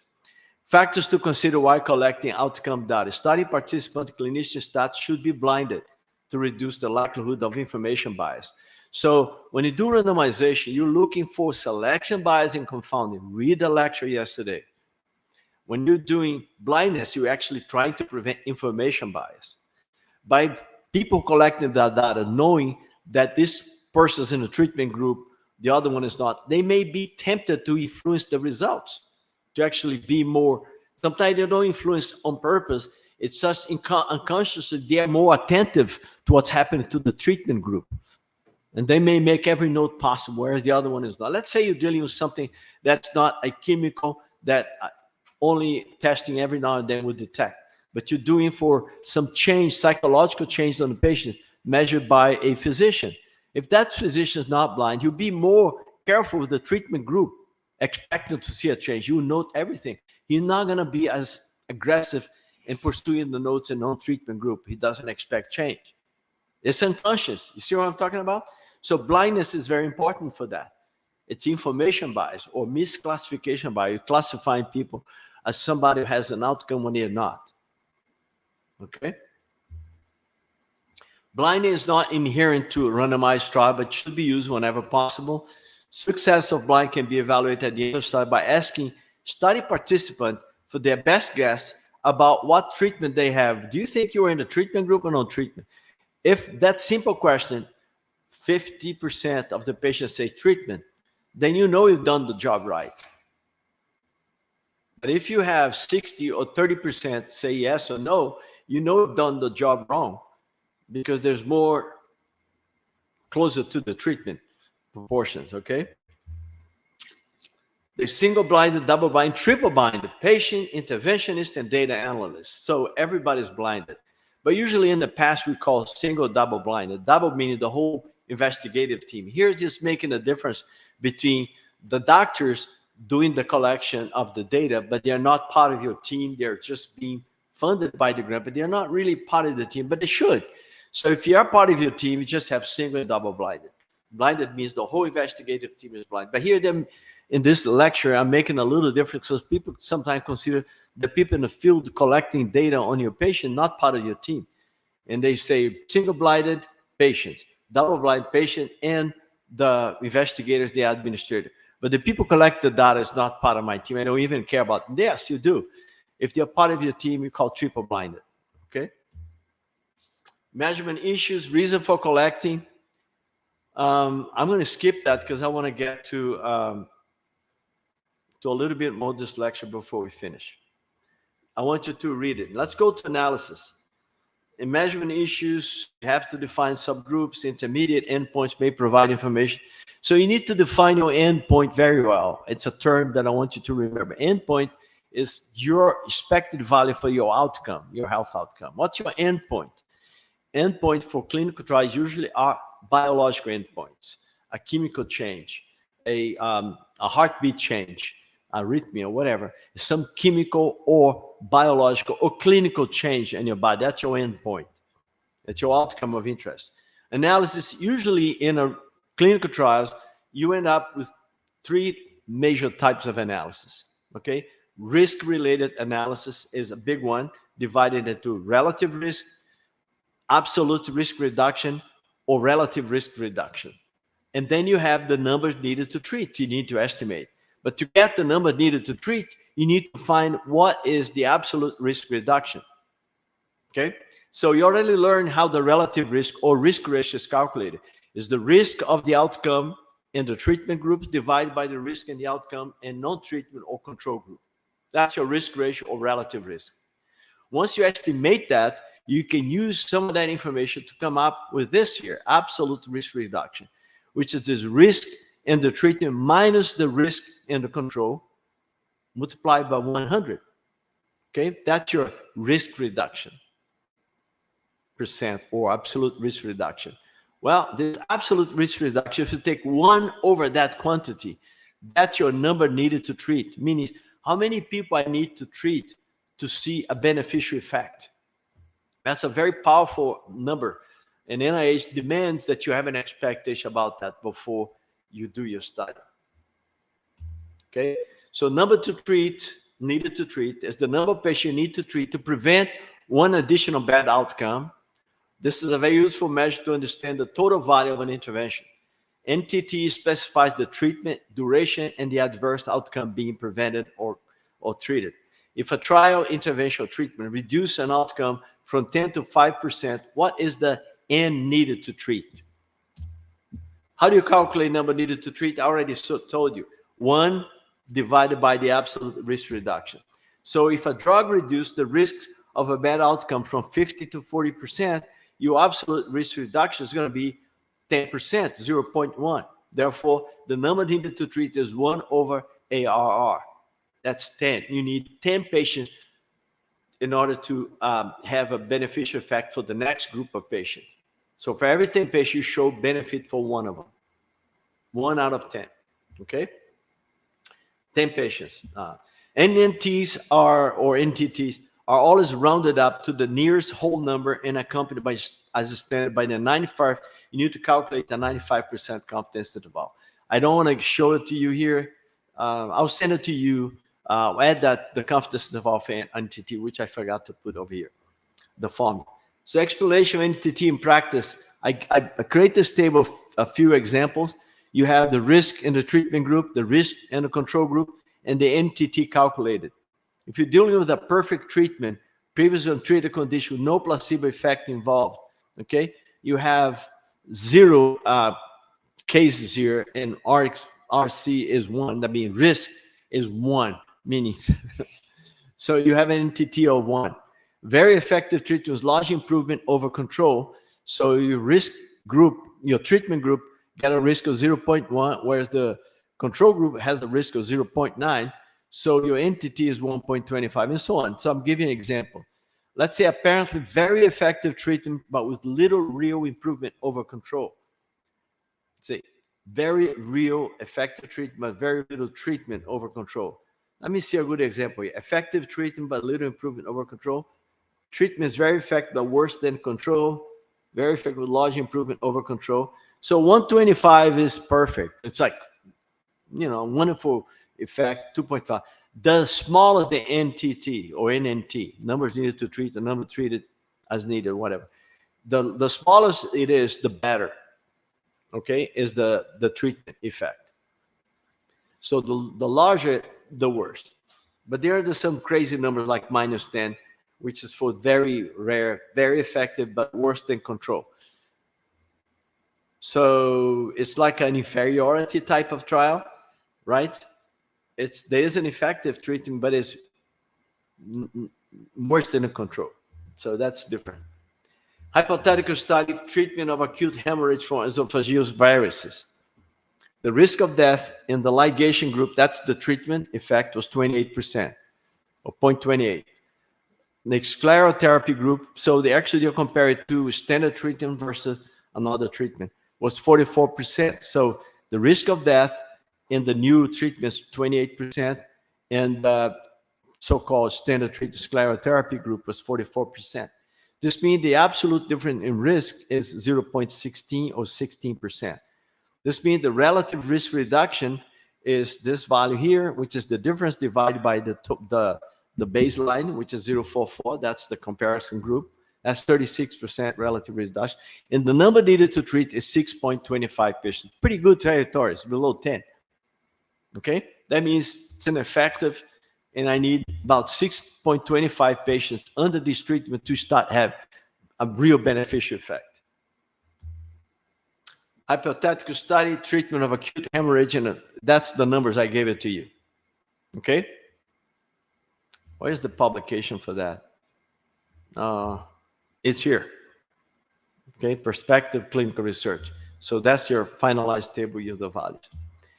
Common measure of clinical trials. You have experimental group, control group, You have the formulas here. I already gave it to you, but you can look at that formula and see some values, more or less what they mean based on this example on the left.